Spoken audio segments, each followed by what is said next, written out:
Right now, while you are being patient, while you are trusting the process, while you are practicing your visualizations and telling yourself that the universe is working behind the scenes, something is happening to your nervous system that nobody in the spiritual space will tell you about. It is happening silently. It is happening below the level of conscious awareness. It feels like nothing because it feels like faith, but it is not faith. It is destruction. Every single day you spend waiting for money to arrive, your nervous system is being systematically rewired to treat its absence as the natural order of things. And by the time most people realize what has happened, the architecture is so deep, so automatic, so fast that it fires before a conscious thought has a chance to intervene. This is not a metaphor designed to motivate you. This is the actual biological mechanism by which your brain constructs your daily experience of reality, and it does not pause for spiritual intentions. It does not give you credit for the visualization you did this morning. It does not factor in how sincerely you believe in Neville Goddard's teachings. It responds to one thing only, and that one thing is what you do most often with the most emotional intensity. When you wait for money, when you wake up and feel the gap between where you are and where you need to be, when you check on your situation and find the same absence you found yesterday, your nervous system adds another data point to the network it has been building. That data point carries the same message every single time. The money is not here. Lack is normal. This is the baseline of my life. That network gets stronger with each repetition. Faster, more automatic, more embedded, and it shapes everything, including what you perceive, what you believe is possible, and what you unconsciously move toward or away from in every small decision of your day. Neville Goddard understood this at a level that most people who claim to teach his work have completely failed to transmit. He understood that consciousness is not a passive receiver of a reality that exists independently of it. He understood that consciousness is an active constructor of reality. It is not watching the world unfold from the outside. It is building the world from the inside. And the raw material it uses to build your experience is not your deepest desires or your highest aspirations, or the scene you visualized most clearly this morning. It is your most consistent and most emotionally intense habitual state. Not the state you can touch during a careful meditation, not the elevated feeling you accessed during a powerful visualization session, the state that is running in the background every hour of every day, the state that operates while you are driving, while you are eating, while you are in conversations that have nothing to do with manifestation, while you are lying in bed, waiting to fall asleep. That background state is your actual instruction to your nervous system. That is the signal your subconscious is receiving with perfect clarity and extraordinary regularity. And if that state is waiting, if it is watching and hoping and checking and finding absence, then your subconscious is receiving one single message, repeated thousands of times per day, with the full emotional weight of lived experience behind it. Money is not here. Lack is normal. This is what I am. Neville Goddard never taught you to wait. Read everything he wrote. Listen to every lecture he recorded. Search for the teaching where he says to practice your visualization and then wait patiently for the result to appear in the physical world. You will not find it, because he never said it. What he said was assume. Assume the feeling of the wish fulfilled. And assumption is not a spiritual synonym for hopeful expectation. It is not a religious way of saying, trust the process. It is a decisive neurological shift in which your consciousness stops operating from the open question of whether this reality exists and starts operating from the confirmed reality that it does. Assumption is the decision that the thing is already done, already real, already yours. Not that it will be yours if you do everything right, not that it might be yours if the universe decides to cooperate. Already yours, right now, in this body, in this nervous system, and from the state of already, every thought, every automatic response, every small behavioral choice begins to align with the new reality, because that is what the nervous system does. It aligns behavior with belief. It shapes perception to match the accepted ground state. And if the ground state is already rather than not yet, the entire apparatus of human perception and behavior begins to move in a different direction. Most people who study Neville's work never actually make the assumption. They approach it, they taste it.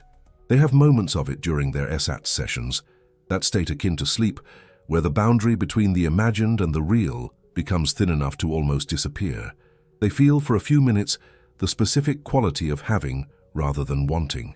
They feel the weight of it, the texture of it, the particular quality that comes with genuine possession rather than desire, and then they return to waking consciousness. Back to the physical environment, back to the bank account, back to the bills, back to every piece of the physical world that has been consistently delivering the same message for years, and the assumption dissolves. Because the senses are extremely persuasive, because everything in the physical world is pushing back with decades of confirming evidence, and so the assumption gets replaced by the familiar state, the waiting state, the not yet state, the hoping and checking state, and that state runs the nervous system for the remaining 23 hours of the day, quietly, persistently, powerfully, encoding precisely the reality that is the opposite of what the practices were designed to create. Here is the specific calculation that nobody in the spiritual industry will do for you, because completing it would force them to acknowledge something that undermines the entire structure of the practices they sell. Every day of waiting does not simply fail to move you forward. Every day of waiting actively moves you backward. The neural architecture that waiting builds is not neutral scaffolding. It is not a blank foundation you can repaint when you are finally ready to assume. It is a deeply grooved, emotionally reinforced, automatically activated set of perceptual filters and behavioral tendencies that will fire faster than your conscious mind every single time the subject of money arises. They are faster than your thoughts. They run before your intention has a chance to intervene. They shape what you notice in your environment, what opportunities you recognize or miss, what you believe is possible for you specifically, and what you unconsciously move toward or away from in your daily choices. They are, in the language Neville consistently used, a consciousness of lack. And consciousness, he said without qualification, always and without exception externalizes itself. Neville made this point in almost every lecture he ever gave. He said, "You are always manifesting." He said it in different words, in different contexts, from different angles, but the core statement never changed. Consciousness is the only reality. You are always manifesting.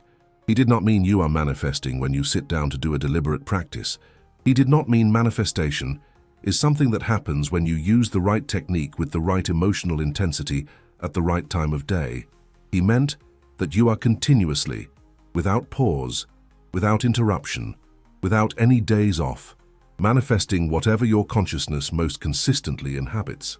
If your consciousness most consistently inhabits a state of lack, of waiting, of not yet, of hoping for, then you are continuously manifesting that state into your physical experience, not as punishment, not as evidence that the law does not work for you specifically, simply as the law working perfectly, accurately, mechanically, delivering exactly what the dominant consciousness is broadcasting. The practices, the visualization, the sats, the affirmations, the scripting and journaling and all the rest do not override this continuous manifestation. They can only change it by actually changing the baseline consciousness, by actually shifting the state that runs in the background when you are not actively engaged in a practice. And for the vast majority of people who study Neville, this shift does not happen. The practices produce temporary states of elevated consciousness that feel real and powerful during the practice itself, but they do not penetrate into the default operating state deeply enough to change it. The default operating state is still the waiting state, the not yet state, the daily life of someone who wants something they do not have, and the default operating state runs the manifestation. The practice runs for 20 minutes. The default runs for 23 hours and 40 minutes. The default always wins.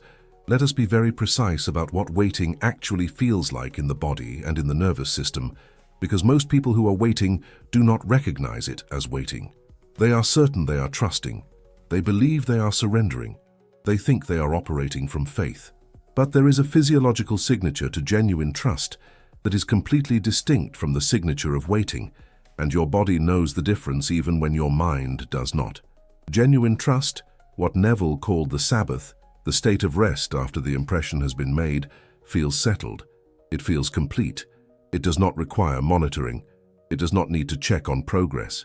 The person in genuine trust moves through their day from a place of interior completeness that does not depend on external confirmation. Their nervous system is not on alert. It is not scanning. It is not looking for evidence, because it already has the only evidence that matters, the inner certainty that the thing is done. Waiting, by contrast, has a very specific physiological signature. It is a persistent, low-grade activation of the threat response. The nervous system is alert, it is watchful. It is monitoring the environment for information that will either confirm or deny the hoped-for reality. That activation is not dramatic. It does not feel like fear or panic. It feels like vigilance, like care, like being a responsible person who is paying close attention to an important situation. But it is the neurological fingerprint of someone who does not believe the thing is done, of someone who is still in the gap, still in the not yet, still fundamentally living from the outside of the desired reality, rather than the inside of it. And your subconscious registers that fingerprint continuously. It does not miss it. It does not give you credit for the visualization you did this morning and overlook the 17 anxious checks of your situation this afternoon. It registers everything. It weights the most consistent and most emotionally intense signals most heavily. And if the most consistent signal is that low-grade activation of the absence monitoring system, then that is the consciousness your life will reflect. The compound effect of this daily encoding is what Neville was pointing at when he described the extreme difficulty of changing a well-established consciousness of lack. He never said it was impossible. He said it required persistence. He said the imagination had the power to overcome the evidence of the senses, but he was also honest about the resistance. The resistance comes from this architecture, from the fact that a consciousness of lack is self-reinforcing. It filters reality in a way that produces more experiences of lack. Those experiences strengthen the neural network. The stronger network makes the filter more powerful. The more powerful filter produces more confirming experiences. This is not some mysterious spiritual principle operating above the level of observable mechanism. This is the standard operating system of human perception, applied without prejudice to whatever your nervous system has been most consistently trained to find. If it has been trained to find lack, it finds lack. Not because lack is objectively dominant in your environment, but because a brain organized around finding something will find it even when it has to ignore or minimize contradictory evidence to do so. This is the real cost of waiting. Not the days lost, not the opportunities missed, not the money that did not arrive today.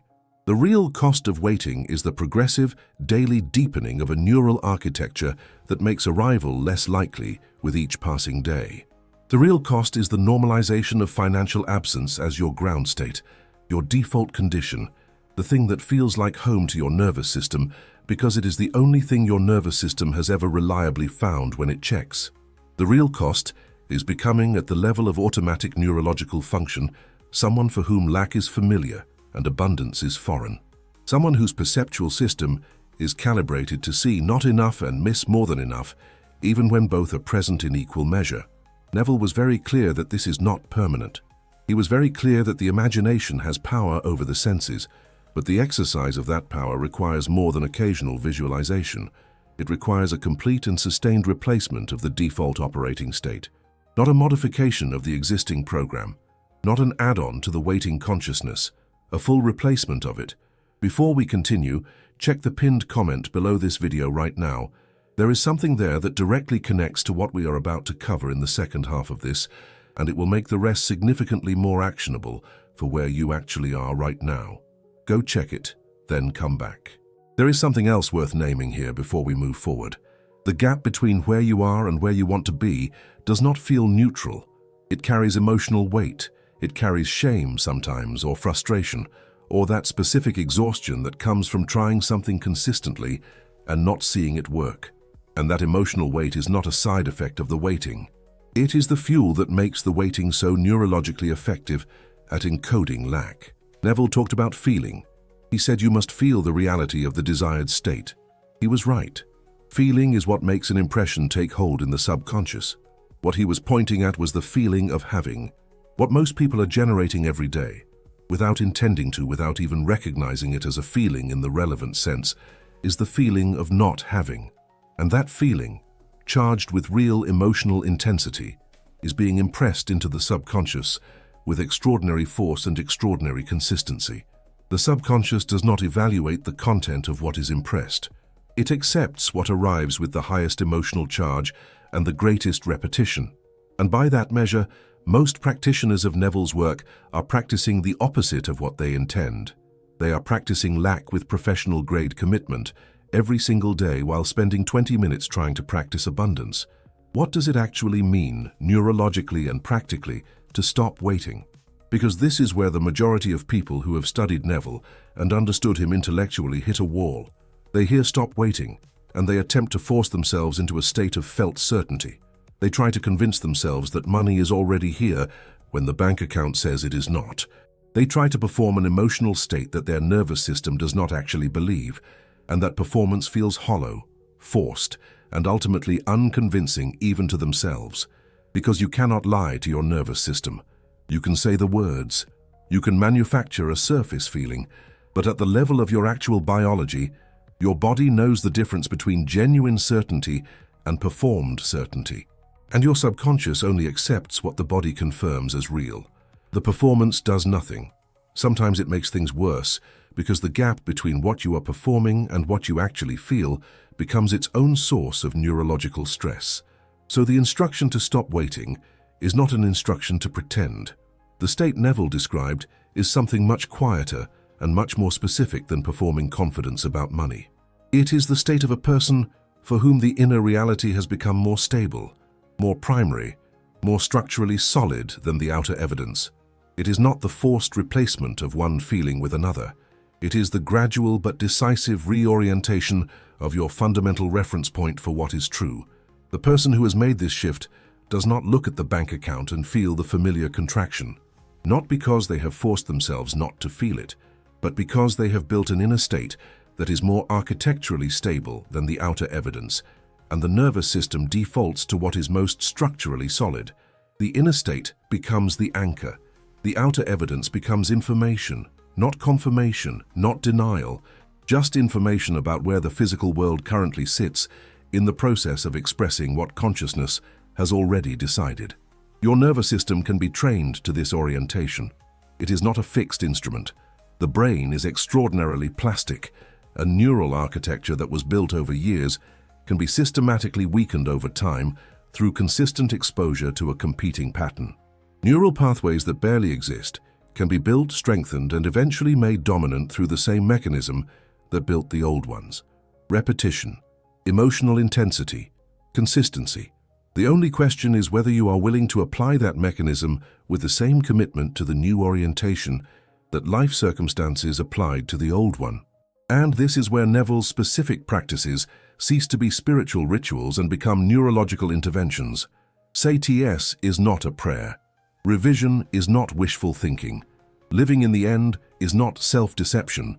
They are precisely designed tools for applying the exact mechanism by which neural architecture is built and rebuilt, targeted at the specific architecture that governs your relationship with money. SATS, the state akin to sleep that Neville taught as his primary method, works for a specific neurological reason that Neville intuited without having the scientific vocabulary to describe. The hypnagogic threshold, that window between full waking consciousness and sleep, is the point at which the conscious mind's critical filtering system is at its lowest activity. The conscious mind is, among other things, a coherence enforcer. It is responsible for making sure that new information is consistent with the existing model of reality. When something arrives that contradicts the existing model, the conscious mind rejects it.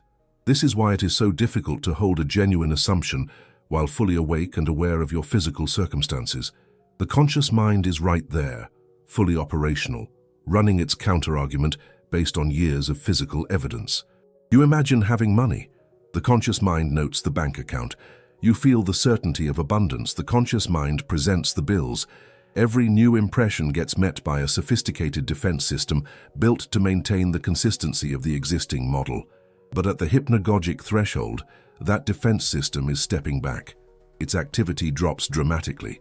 The subconscious becomes briefly accessible in a way it almost never is during ordinary waking consciousness.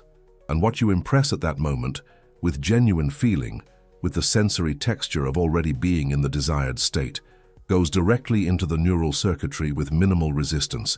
It does not get debated, it does not get filtered, it gets accepted. And accepted impressions, repeated night after night with consistent emotional reality, begin to shift the baseline state. Not dramatically at first, not with a single session, but incrementally, cumulatively, the way all neural architecture actually changes. Revision operates on a different mechanism, but toward the same goal. It targets the historical data that currently functions as the evidentiary foundation of the lack consciousness. Every time your nervous system encounters a situation involving money, it does not approach that situation fresh. It searches its archive of relevant past experiences and uses them to generate an automatic response. Past experiences of financial difficulty, rejection, scarcity, and disappointment are not just memories stored somewhere you can choose to access or ignore. They are live data points that actively shape your current perception and behavior every time a relevant trigger is present. Revision interrupts this process by going back into those experiences and imaginatively rewriting them with different outcomes. This does not change historical fact, but it systematically removes the emotional charge attached to the memory, which changes the weight that memory carries as a data point in the current calculation. Over time, consistent revision weakens the structural supports of the lack consciousness by removing the power from the specific past experiences that hold it in place. The architecture does not collapse at once. It becomes progressively less stable. And as it destabilizes, the competing architecture, the one being built through SATS and through deliberate assumption, has increasingly less resistance to overcome. But none of this accumulates effectively while you are still waiting. This is the central point of everything said today, and it cannot be overstated. You can do satis every night with genuine emotional commitment. You can revise every morning with real precision and care. You can practice Neville's techniques with extraordinary consistency. And you can simultaneously spend 16 waking hours per day reinforcing the old architecture through the background activity of waiting, monitoring, and finding absence. The new pathways being built during the practices are real. They are doing something. But they are being built against the constant hydraulic pressure of the dominant existing program. Every hour of waiting is an hour of encoding. Every anxious check of the situation fires the lack neural network and adds another layer to it. Every hopeful scan of the environment for signs that the money is coming is another hour of operating from outside the desired reality. Another hour of treating money as something that needs to be tracked down rather than something that already exists at the level of your consciousness. And the outside perspective is still the perspective of someone who does not yet have the thing, someone for whom it is still future, someone who is still, at the deepest neurological level, waiting. There is a specific quality to the actual state Neville was pointing at that is worth describing carefully, because it is often confused with apathy or disconnection. It is neither of those things. The state is not the absence of caring about money. It is the absence of worry about money. And those are not the same thing. Apathy means the thing does not matter to you. The state Neville described means the thing is so fully yours, at the level of consciousness, that it produces no anxiety. Think about something in your life that you genuinely have and have had for a long time. Your sense of your own name, for instance, or your relationship with gravity. You do not worry about whether your name will still be yours tomorrow. You do not scan the environment for signs that gravity continues to function. These things produce no anxiety because they are completely accepted as real at the neurological level. There is no open question. There is no gap to monitor. The anxiety only exists in proportion to the degree of inner uncertainty. And when the assumption is genuine, when the desired state has actually been accepted as the ground truth by the nervous system, rather than performed as a conscious effort, the anxiety disappears in the same way. Not because you suppressed it, because the uncertainty that was generating it has been resolved at a deeper level than the conscious mind operates.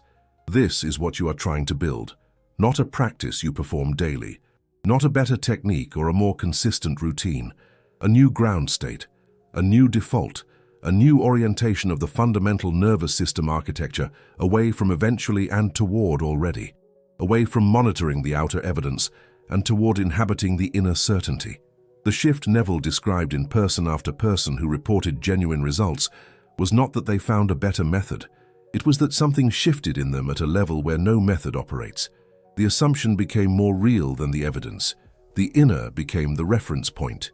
The outer became the echo. And once that shift happens in the nervous system, the physical world has no choice but to catch up. Not because of some mystical force, because the nervous system shapes perception, and perception shapes behavior, and behavior constructs the conditions that produce physical outcomes. It is a closed loop, and you are always already inside it. The only question is which ground state is running it. Stop waiting for the money, not as a spiritual instruction, not as an energy alignment strategy from someone who wants to sell you something more comprehensive later. Stop waiting, because waiting is actively teaching your nervous system that absence is your normal condition.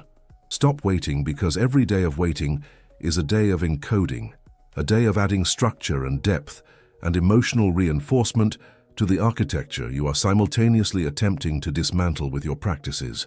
Replace the waiting not with forced certainty or performed abundance, but with a genuine decision that the inner state is the primary reality, that the assumption is not a technique you visit, that the desired reality already exists at the level of consciousness and is in the process of being expressed physically, the way all consciousness eventually and inevitably is.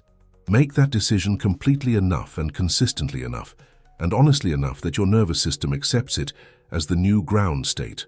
Not overnight, over time, through every practice Neville gave you, applied with the understanding of what those practices are actually doing at the neurological level. And in the hours between the practices, refuse to feed the old architecture. Let it weaken for lack of attention. The pathway of waiting does not disappear immediately, but it does weaken, and as it weakens, the pathway of already grows. And as it grows, the physical world begins to print what consciousness has decided. The money is not in your future. Your future is not a place where things exist waiting to be summoned. Your future is the inevitable physical expression of the consciousness you are encoding right now, in this moment, in this nervous system, through this default state. If the default state is waiting, the future is more waiting, because waiting is what your consciousness is broadcasting, and the physical world is an accurate receiver. If the default state is already, the future is the confirmation in physical form of what consciousness has accepted as real. This is not mysticism. This is the mechanism Neville spent his entire life pointing at, from every angle he could find, with every metaphor available to him. And the piece that most teachers miss, the piece that turns the whole system from an interesting philosophy into a practical instrument, is exactly what we discussed today. You cannot practice abundance for 20 minutes and wait for money for the other 23 hours and 40 minutes and expect the abundance practice to win. The math does not work. The biology does not work that way. The waiting has to stop. The assumption has to become the background. And when it does, everything Neville promised becomes not a hope or a belief, but an inevitability. If something in this video shifted the way you understand why your manifestation has felt slow, leave a specific comment below. Tell me exactly which part of this changed something in how you understand the mechanism. The more specific you are, the more useful your comment is to the people watching this who are still trying to locate the exact place where the gap lives.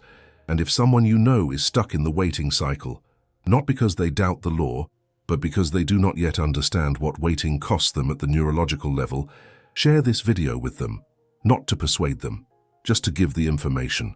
Because the nervous system, when it receives accurate information about what it is actually doing, knows exactly what to do with it.